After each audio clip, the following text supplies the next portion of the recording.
বিশ্বের বৃহত্তম গণতন্ত্রের দেশ ভারত। 19 এপ্রিল দেশটির 21 রাজ্যে প্রথম দফায় 102টি আসনে মোট ভোট গ্রহণ অনুষ্ঠিত হবে। এদিন প্রতিদ্বন্দ্বিতা করবেন 2000 প্রার্থী।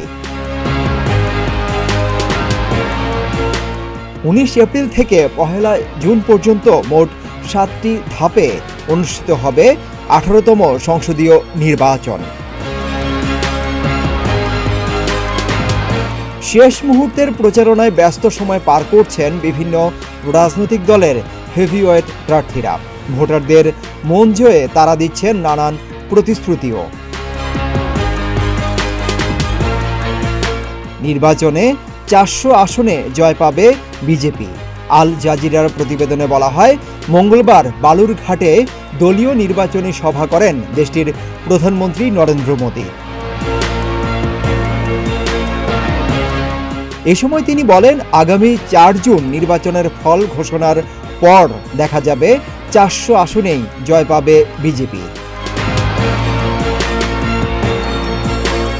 এছাড়া নাগরিকত্ব সংশোধনী আইন বাস্তবায়নের প্রতিশ্রুতি দেওয়ার পাশাপাশি মমতার কঠোর সমালোচনা করেন নরেন্দ্র মোদী। অবশ্য মোদীর এমন বক্তব্যের কড়া জবাব দিয়েছেন তৃণমূল কংগ্রেস নেত্রী মমতা বন্দ্যোপাধ্যায়। তিনি বলেন, 200 আসনও পাবে না বিজেপি, আর সিএএ তো কোনোভাবেই বাস্তবায়ন করতে দেওয়া হবে না।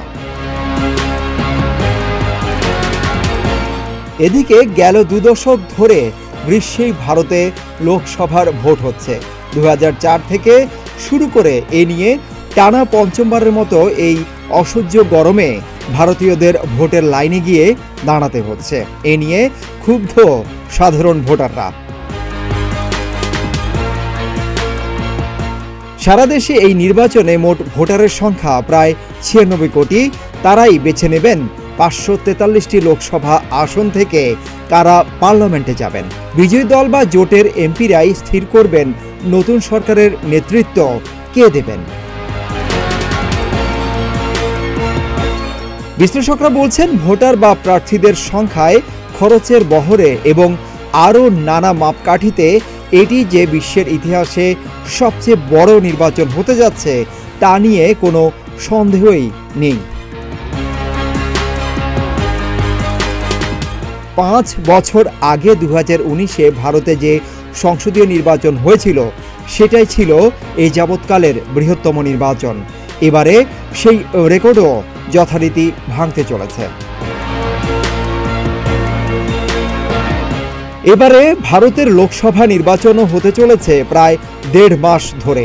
1947 সালে স্বাধীনতার পর দেশের প্রথম নির্বাচনটি বাদ দিলে এত লম্বা সময় ধরে ভারতে কখনো নির্বাচন হয়নি। ফলে প্রায় 73 বছরের মধ্যে এটি ভারতের দীর্ঘতম নির্বাচনও হতে যাচ্ছে।